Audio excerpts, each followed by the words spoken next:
Hey everyone, I am Heidi Ferguson. Next to me in pink is Vanessa Ramsey, and we have a very special guest today, Lucy. And I just want to make sure I'm getting your last name correct, Lampy.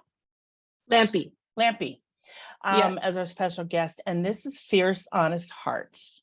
So, like always, we'll start with a check-in, and I'm happy to begin unless you want to go, Lucy. I can kind of show you what that looks like, if that's okay. Okay. So, Yes. um, it's interesting because and I have this little portable uh thing set up next to me with my stones, and the one that I picked up is listen, and I'm like, oh, okay, that's a great reminder, right?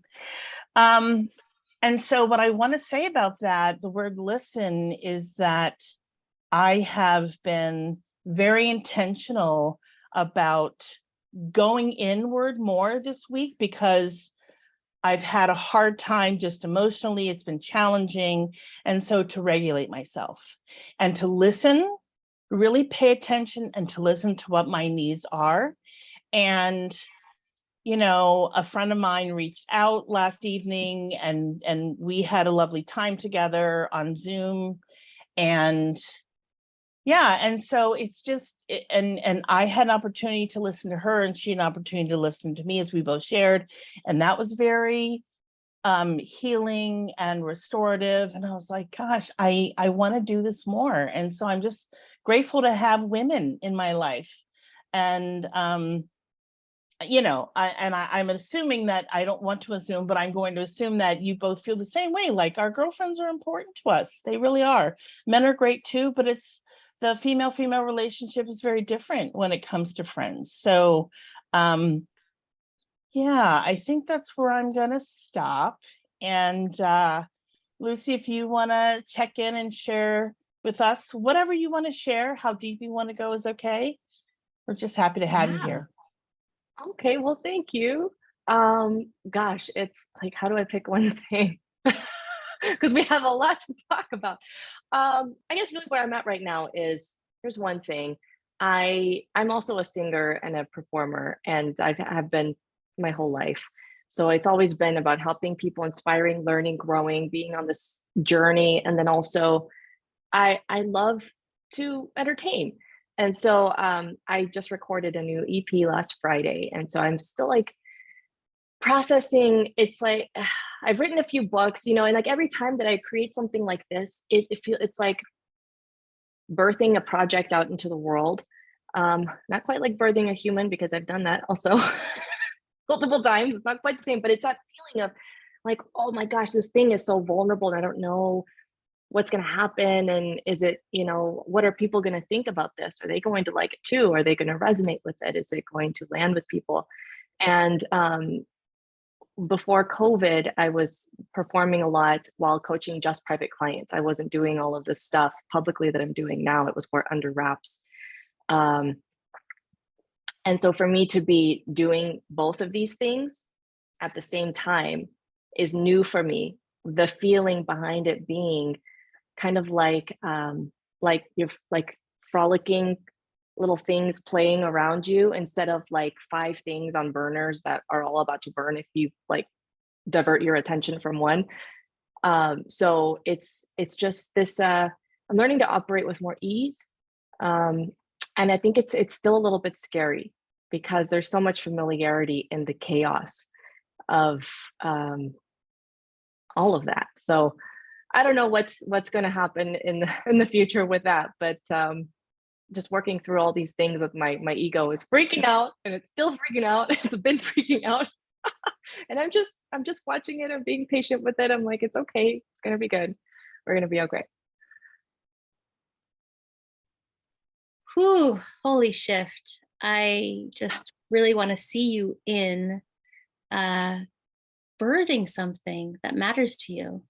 And of course, how that would feel vulnerable and like, raw, tender, protective energies, along with whatever, as a singer songwriter myself, whatever comes through as to like, this was pure and real for me. Now, how are other people going to handle it?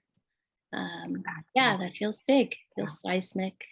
And I get that if that was just Friday, oh my gosh, of course, you're still digesting the experience. Oh yeah.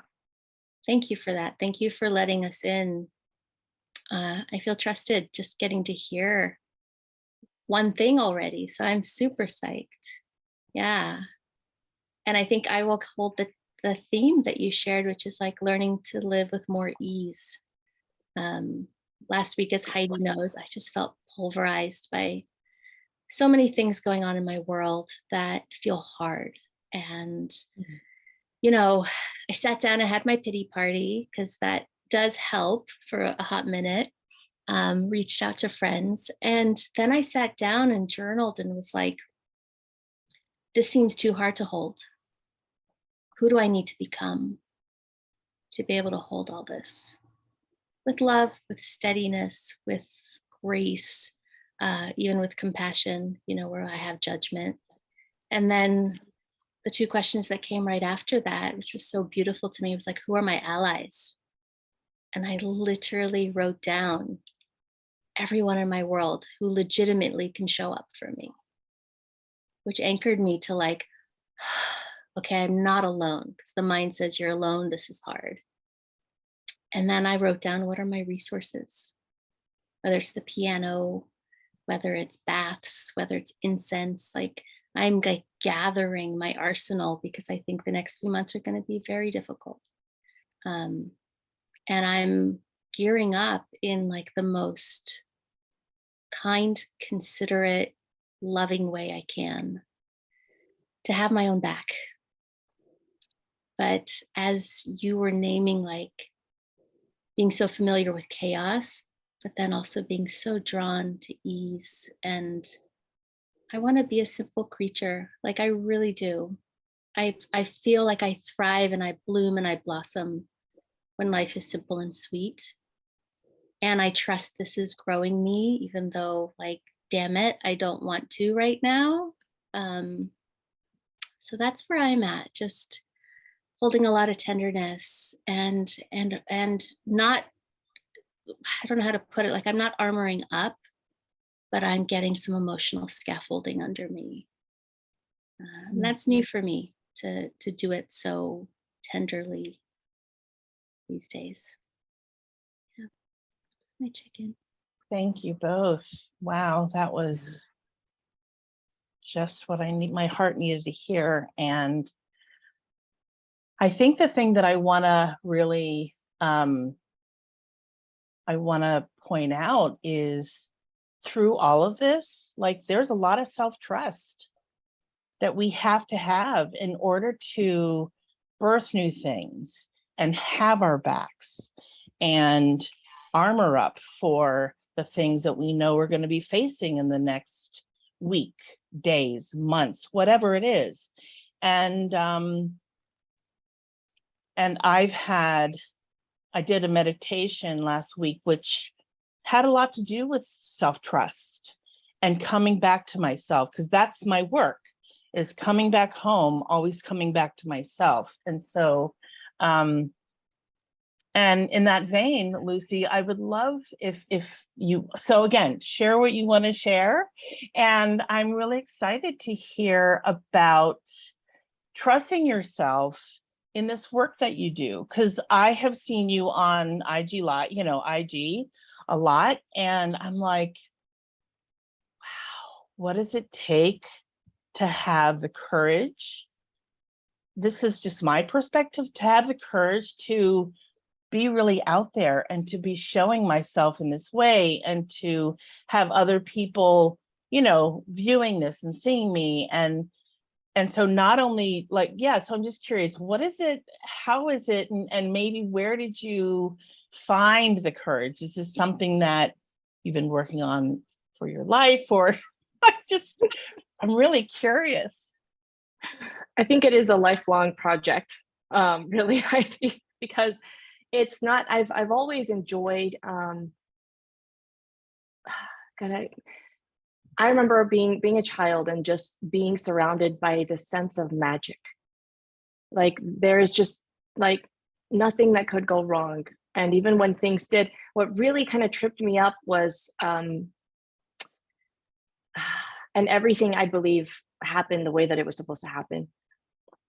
It was the beginning of my religious upbringing. And I learned to associate that magic with this man in the sky who's happened to be, who was God. And I didn't want to fuck things up, basically. And that's when I became more acutely aware and angsty about messing up in any way. But I believe that at my source, at my core, this whole thing has been a process of remembrance. So there's been something in me for many years that has compelled me to share the things that make me uncomfortable to share. There's something about that it's liberating. And so the more that I've done that, and the more that I've experienced the freedom on the other side, freedom from shame, freedom from self-judgment, freedom from whatever stories I had about this way that I am, and then I experienced the freedom on the other side, I'm like, oh, it's okay. It's okay. Even if it's uncomfortable right now, I'm gonna do it anyways if that's what my heart is telling me to do, and that's what I'm feeling compelled to share about. And it just works out. So that's a big part. It's been a big part of my journey of building self-trust, is listening to that voice and following it, even when my ego is just, again, freaking out. Like, why would you do this? They're gonna reject you. They're gonna judge you. They're gonna hate you. They're gonna think you're too good. They think that, who do you think you are? And so this is a continuous thing. Anytime that I have decided to put myself out there in a new way, whether it's like, oh, now I'm when I did my first nude shoot a few years ago, or when I started recording a different kind of music than I'd ever done before a few years ago, put a music video out of me in body paint, started talking about masturbation and sex and relationships and conscious relationships. I'll tell you, that's the scariest thing to talk about, because there's so much, like, people really expect you to have all your shit figured out when you're talking about that. But it's just taking these incremental steps and ultimately trusting that trusting the universe to continue to work through me and to communicate to me what that next step is. I don't have like a 20-year plan or a 20-step ahead awareness of what's coming. My objective at this point is just to, I ask myself, what do I need today to feel at ease? To feel most at ease and at peace. So I don't know if that answers that, and maybe then some. Sure. Yeah, that does answer that question, and more, like you said. And I'm curious to know, so you talked about your religious life, and I don't know if that's still with you or if it's shifted into something different. No, it hasn't. No, it has shifted. Yes, it has shifted. Yes, okay. Fundamentally. I was gonna say, I mean, just knowing what the little bit that I know about your work, I'm like, that's probably shifted. But so, in that vein, how, like, because that disrupts a system. Like when we make these shifts, and I'm going to say, especially with religion, that really kind of disrupts some system, right? And so, yeah, I would, if you are open to sharing about that, I would be, and curious to share whatever you want to, but I've had my own experience with it, and I'm just like, I would be curious to hear about yours. Yeah, well, there's a lot to share, and I share it very openly, so there's no holds barred here. But I want to make sure that I stay on that I don't go off on rabbit trails. So I grew up as a pastor's kid. I was a pastor's daughter, actually twice, because after my parents separated, I was 14, and my mom remarried, and that man was a minister, but not Hispanic. I'm from Peru originally. So then we have this like farmer man from Kentucky with a Kentucky accent who was my stepdad.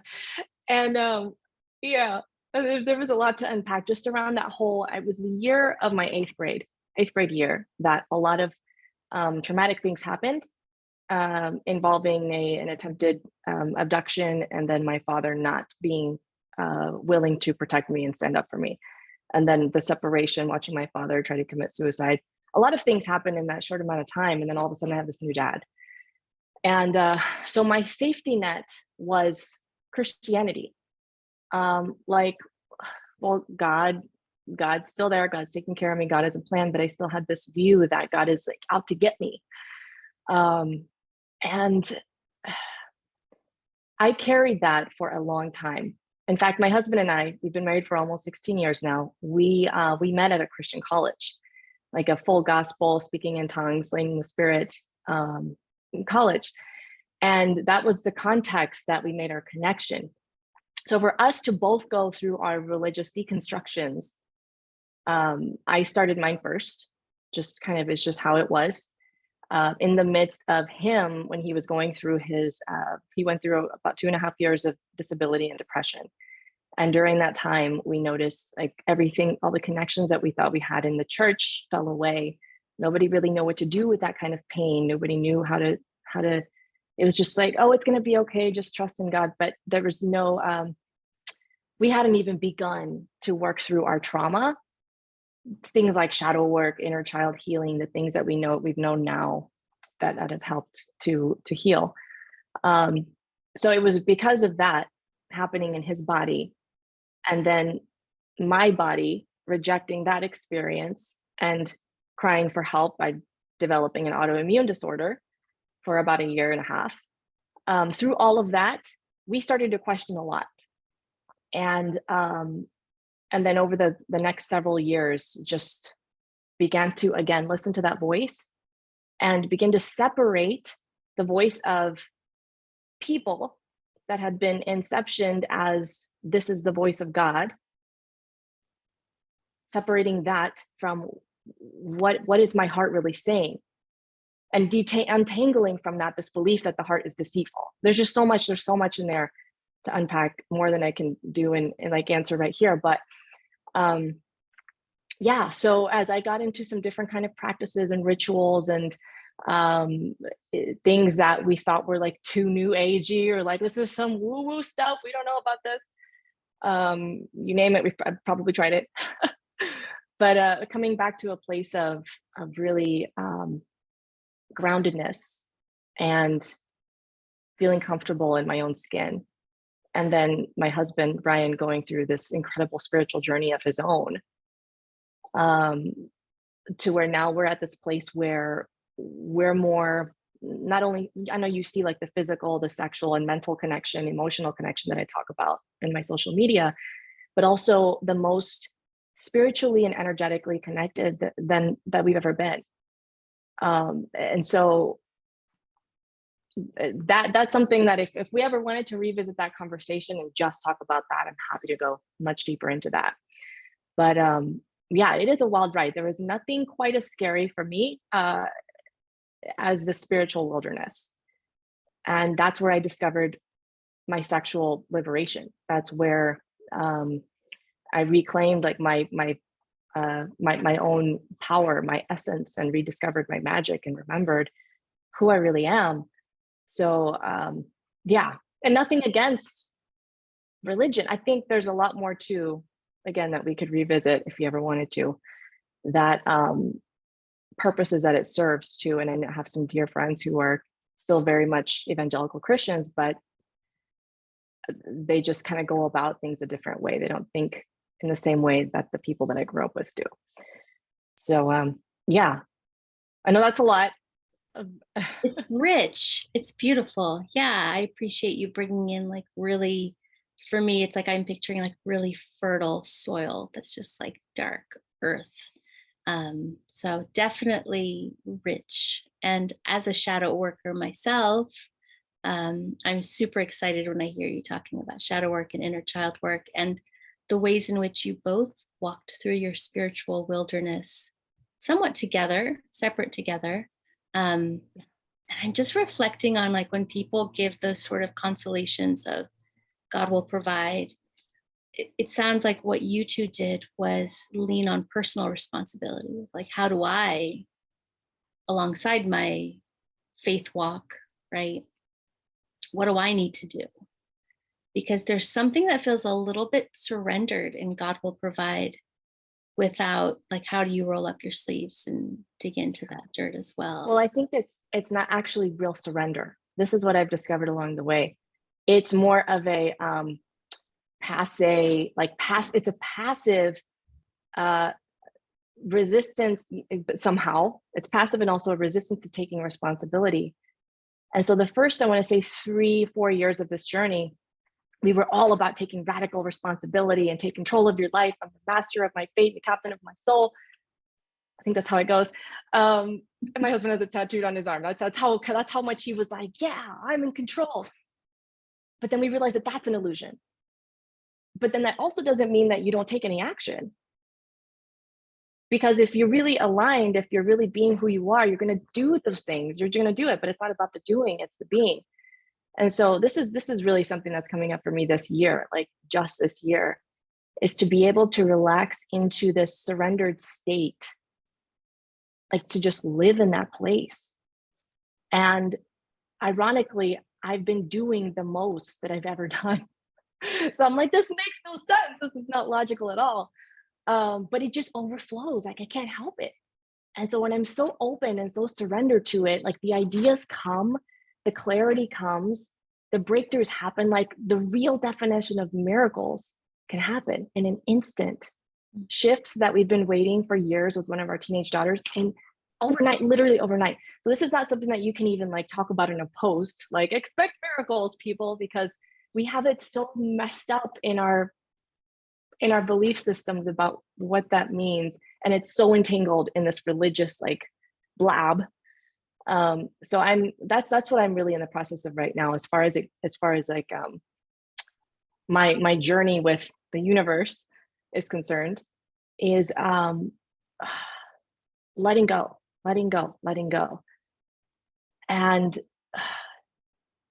that's so hard, because all my life I've self-protected, and I've had to find, how can I prepare for this just in case XYZ?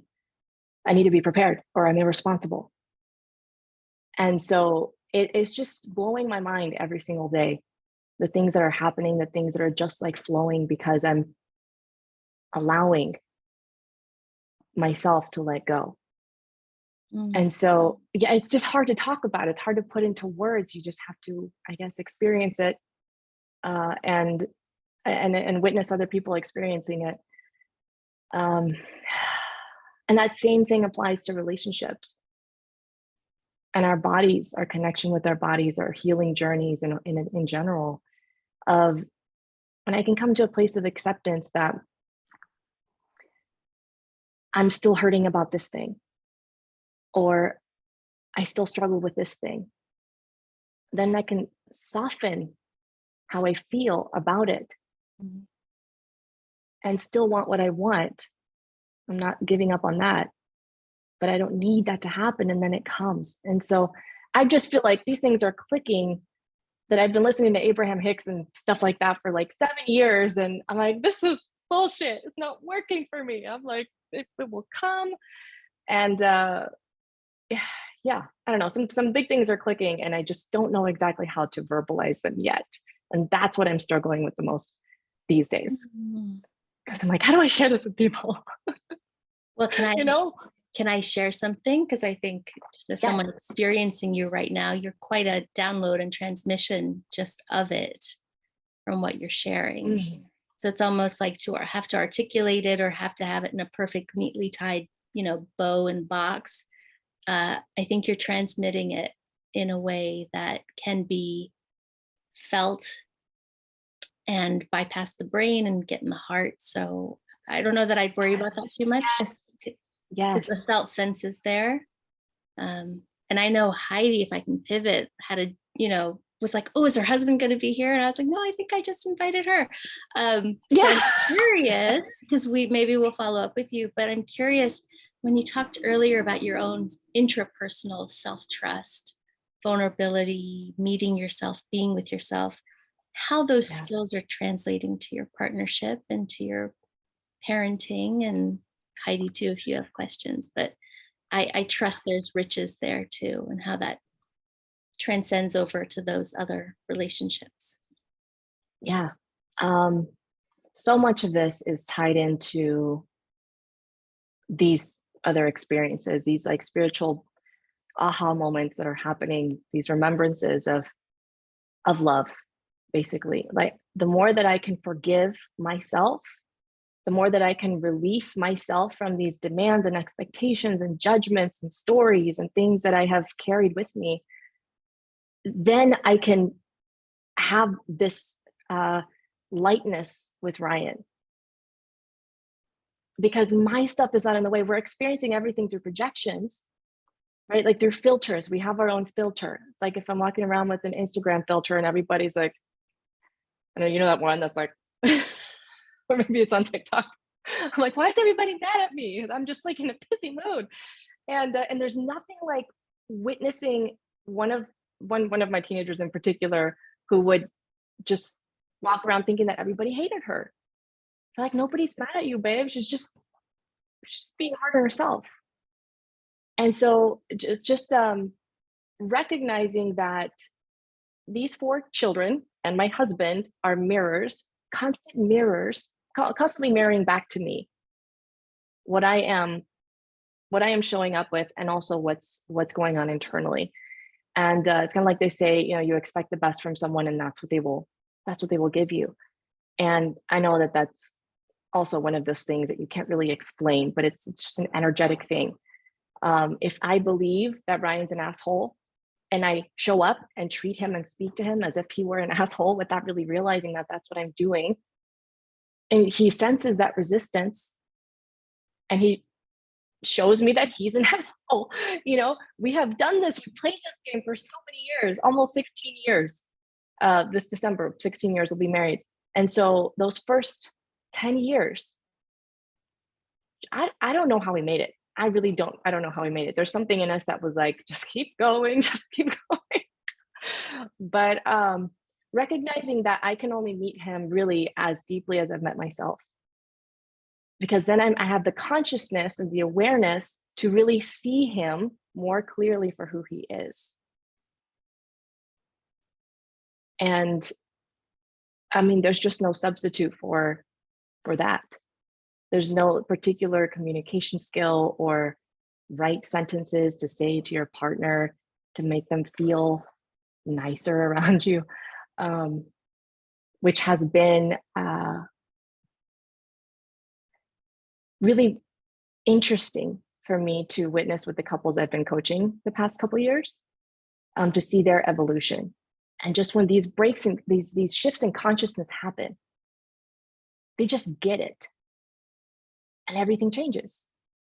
And then the next layer is ready. And I don't know, the deeper I get into this work, the more I realize that there is like just like everything that I don't know. And it's very freeing because I'm like, I don't have to have all the answers.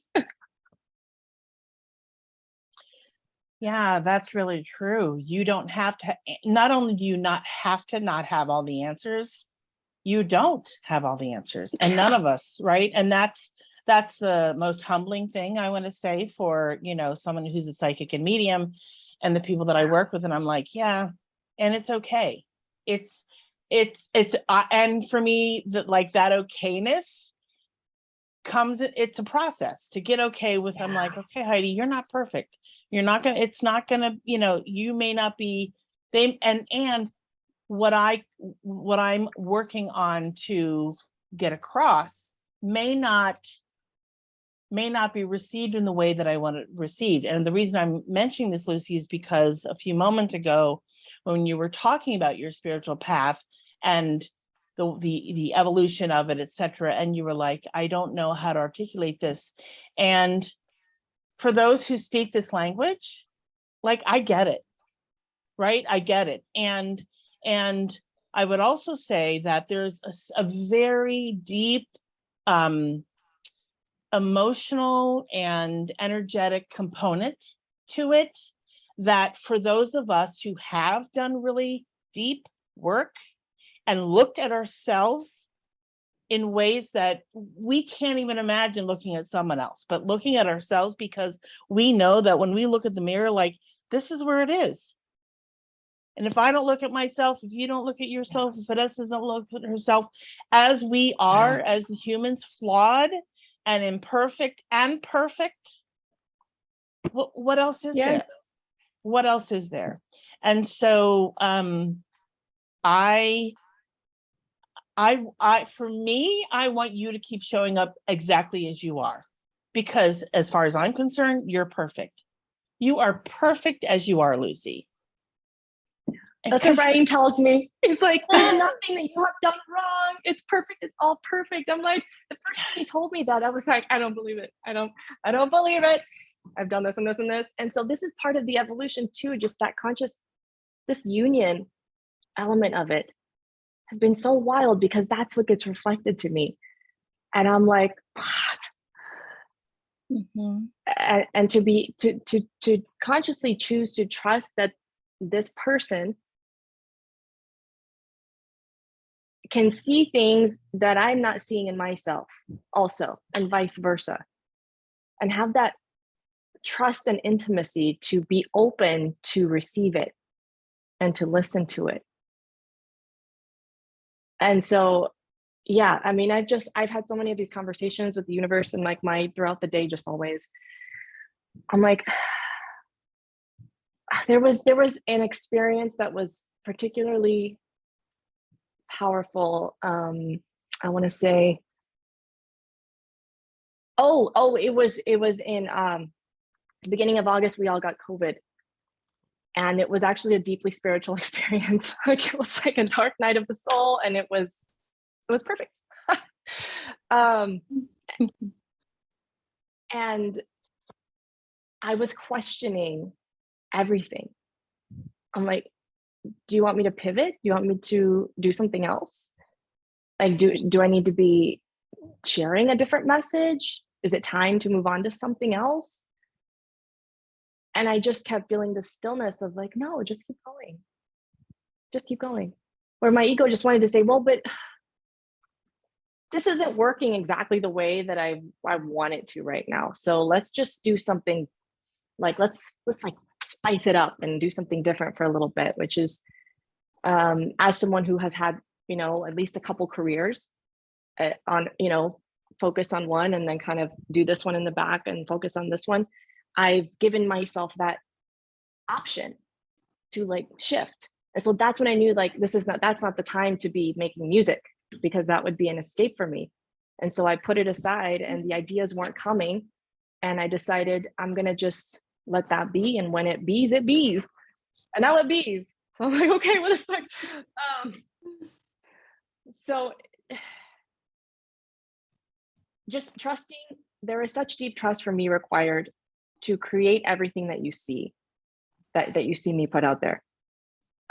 Because I know that at any moment, I could just receive this message that like, oh, okay, it's time to do this now. And for me to put these fears aside of like, well, then what will people think?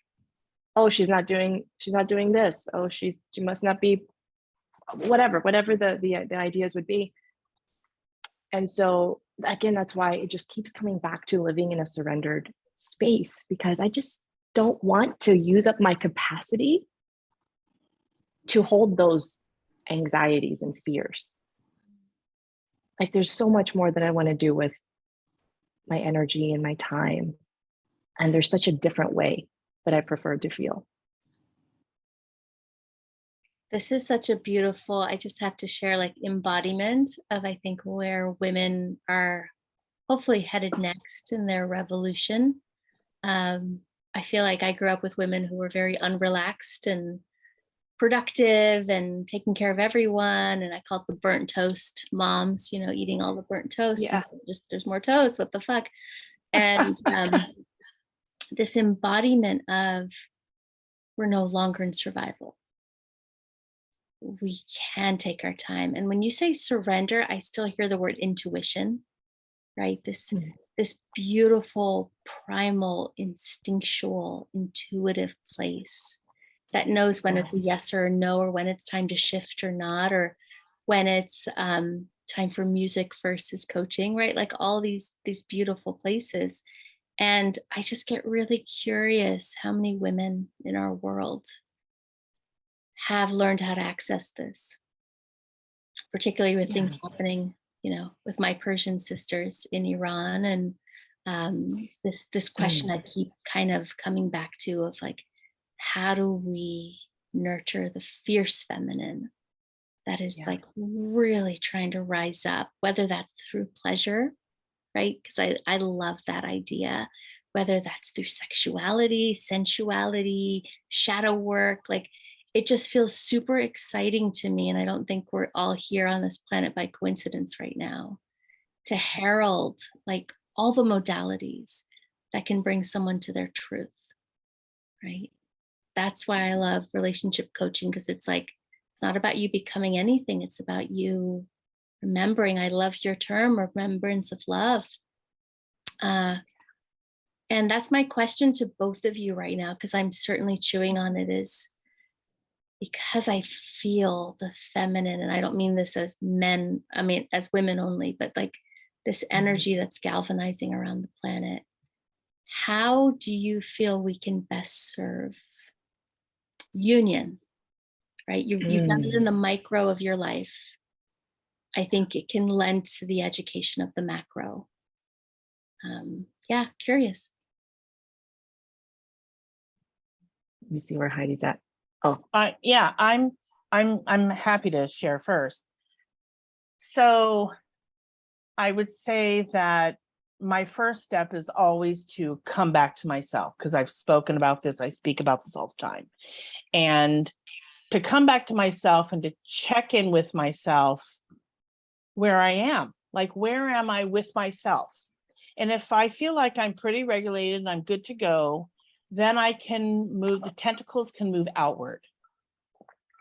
And then I, because if I can show up for myself, I can show up for other people, for other women.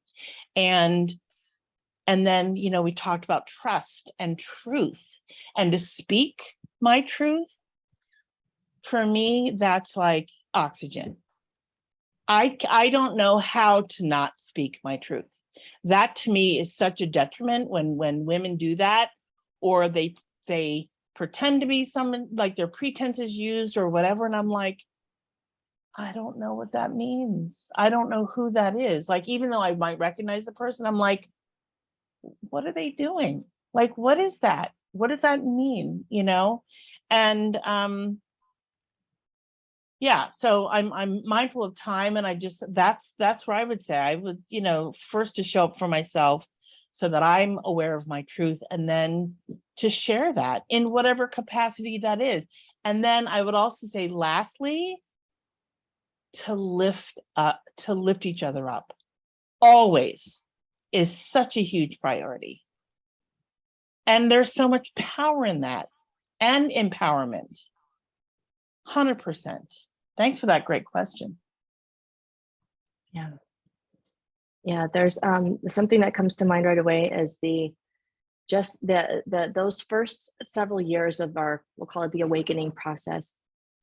Just my own personal, that I had so much, I felt like I had so much catching up to do on learning how to set boundaries, how to identify my needs and my desires from anybody else's, because I was a very good girl. I was taught to be selfless and always be a servant and always, help people and save the world. And so I spent a few years, and I think that this is a part of the process for so many women, especially, to have this space, even when you're in a relationship. It's usually in the messy parts of the healing process, to figure out what you want and what your truth is and what your heart is saying and what that voice is speaking to you, and where your boundaries are, what your needs are, before you can really enter into this kind of more of a union space where the question becomes less like, what do I need? Because you trust that you're going to get what you need. I don't know how else to put it, but there's this deep trust that you're going to be taken care of. And so the question becomes, how can I be love? Um, and what can be getting in the way of me being love right now? And that's the kind of thing, this is literally so new this year to me and to us, that it's another one of those things that I haven't yet quite figured out how to articulate. But to trust so deeply and surrender so fully that you get to be love without worrying about giving too much love. And it's real love, not like I'm doing this for you so that you'll like me or so that you know, do something in return. So just fully, I mean, really genuinely offering love. And the masculine is really hurting. I wouldn't even get into that. Um, but yeah. You too, like you slay me, because I'm just holding this place of like, first off, we need a part two, height. And secondly, you know, I do think the future is union. I do, coming from Afghanistan, coming from a place that really diminishes the feminine. I don't think the move is diminishing the masculine. It doesn't sound very productive. And I think the thing I held up today that felt really heartening was in the protests in Iran, the men were chanting women, life, freedom. Women were chanting men, homeland, flourishing. And they were chanting it to each other, you know, and it wasn't about diminishing anyone. It was about your truth matters, my truth matters, and we can heal together. I have a hard time when people say the future is female, because I'm like, listen, we did the future is male. Like, let's just find the healthy union that lifts each other up. And when we do it in the micro, we have a blueprint of the macro, right? Obviously, it scales up, and it's tender work, whether it's with couples, whether it's with individuals, whether it's with the children. It's like we just have the possibility in the palm of our hands. That's how I feel right now. For all that's disheartening, I feel like we're prepared for this moment in a way that we can nurture something different, a new paradigm, and this healing work, right, for each of us. Because I agree, as I started with a lot of women in my coaching practice, and then was sort of, I don't even know what the right word is, because I can feel the emotion in my heart really taken aback when I started working with men, and having no idea the crippling effects of our society on men because they play it so strong. So it feels really tender to me to realize we can't leave them behind to empower the women, and we can't leave the women behind. Like it's got to be everyone. Yeah, so that's where my heart's at, and it feels like everyone I know is stepping up. So it feels like this army of love, right? And I feel like part of a herd instead of alone with my little drop in the bucket. I'm curious for both of you, as we kind of gently close before we do the and question. What else is on your heart? What else do you want to be seen in as we start to gently wrap up? Well, you know, as you say that and use the word unity, we need each other. Humans need each other, just like packs of animals need each other. And we've done a really good job, I think, as humans. And I want to say, maybe in not a constructive way, but we've done a really, we've been pretty successful in separating ourselves from one another. And I wouldn't say that we're healthier for it. I would say we're probably hurting more than anything else because of what we've done, of separating ourselves and, you know, living in this way, which is isolating for many people, etc. And so,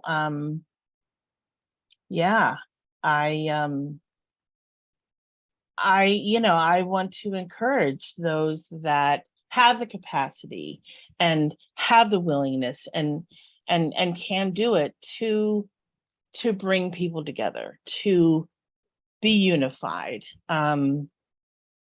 because we're not meant to do it alone. We're just not. And whether or not we don't think we need men, we need them. Like, we really need that other sex. We need men, and men need women, no matter, it doesn't matter how you feel about a different, the different sex. We absolutely need one another. So if we can just, like Lucy said, love from a place of humility and keep your heart open as much as possible. And I get that can really be tricky sometimes, because there've been, everyone's been hurt. And just do the best that you can, because we're all needed, for sure. How about you, Lucy? Any closing thoughts as we wrap up? I feel like there's hours between us that could continue. And is there something on your heart right now that you want to be seen in? Something that, as with what you shared and then with what Heidi shared, is this vision of the future being union, a healed and whole union, which is what we ultimately are all trying to, in these whole healing journeys, to come back home to in ourselves. Whether we think of it as a union of our inner masculine and feminine, of a union with source or the universe, this is the future that we ultimately want. Whatever the path is to get there, we just don't know. We don't know. Have some ideas, but to continue to do that micro work, and just on the personal level and on the relational level in our own lives, can have more impact than we may realize. So beautiful. Thank you. Thank you both. And Heidi requested, we always do a card at the end to shift the energy, because we know sometimes we'll go crazy deep, and also to see, we can go a little deeper in a fun way. So I have the and cards, which are long-term couples edition. So we'll see what we get. Sometimes they're like a little physical and we skip them. I get physical with you like this. There's like 199 cards. I actually pulled one just for ease here. Okay, good. And I think it's appropriate, even though we've only just met you, Lucy, but I think it's a wonderful question. What have I healed? Can I get that? In you. What have I healed in you?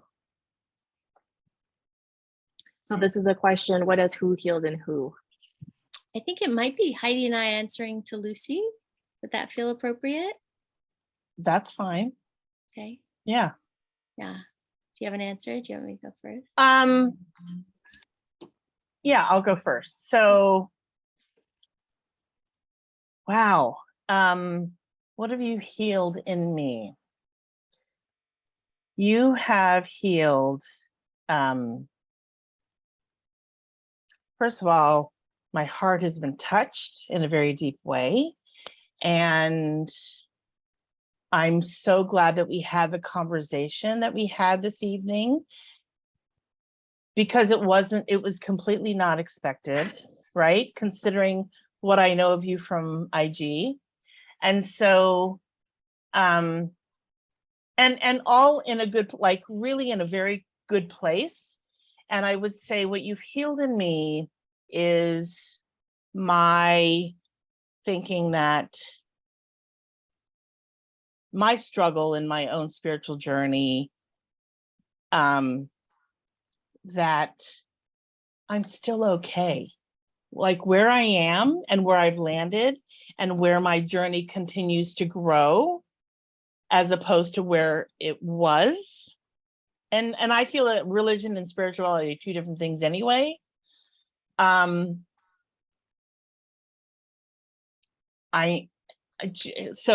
yeah, so what you've healed in me is that I really do, it's now kind of a foundation that, and solidified that I'm still a good person. Like yes, I was a good girl and I did all the things, and yes, I'm different and I'm still a good person at the crux of it.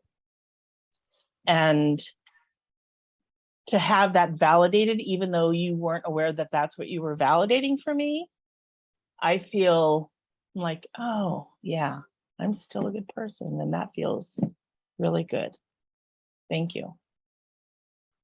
Okay. That's beautiful. I'm nodding my head because I'm relating. And Luci, what you've healed in me, whether you know it or not, is really just watching you embrace your sensuality and your feminine and your partnership in ways that are juicy and rich and transformative and beyond the bill of goods we've been sold, frankly, in this society, to a level of richness that is just heartening and touching.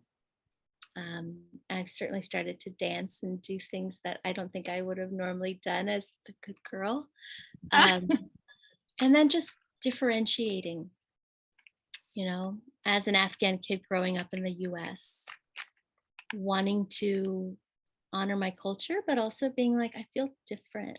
I feel different than this. I feel more rock and roll and fur and teeth and a little claws, and where does that fit, and how do I fit, and how do I belong, and maybe how do I not belong, and how is that okay? So I feel really healed by you, and also your feminine embodiment. Just as much as you worry about how to articulate things, it is being articulated fully in your expression. And it's just helping me see that sometimes it's not the words, it's the energy. And that has me really hopeful in my own body of how I can, as an academic, being like, oh, what's the words, right? Heidi, you seem to be very teachy. It's like, oh, but it's the energy, it's the energetic transmission. So you've given me a lot you've gifted me with a lot today and through your posts. And I hope we can get to have you back, because it's been just so incredible to have you here with us. Thank you so much. It has been beautiful, so beautiful, and so many unexpected things that I'm really grateful for. And yeah, I never know how these conversations will unfold, and I trust that it will happen exactly as they're meant to. So thank you for having me in this space. Thank you so much. Thank you for trusting us. Yeah, because you didn't know us from the next people, and that's right. fucking amazing. Right. My gut was like, yes. So I think I trusted that more than I trusted you, until I trusted you, and now I trust you. That's where it starts. That's our intuition. That's where it starts. Yeah. So, woohoo. All right, audience, thank you for being with us. And if you watch later, thank you. We appreciate your support. If you have not yet, please hit subscribe on our channel, which is Fierce Honest Hearts.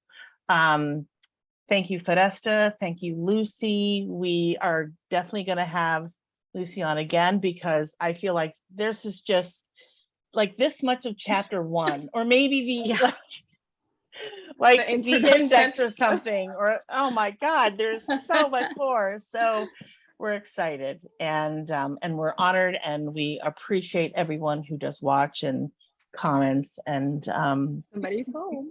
And we'll see you next time. Thanks, everyone.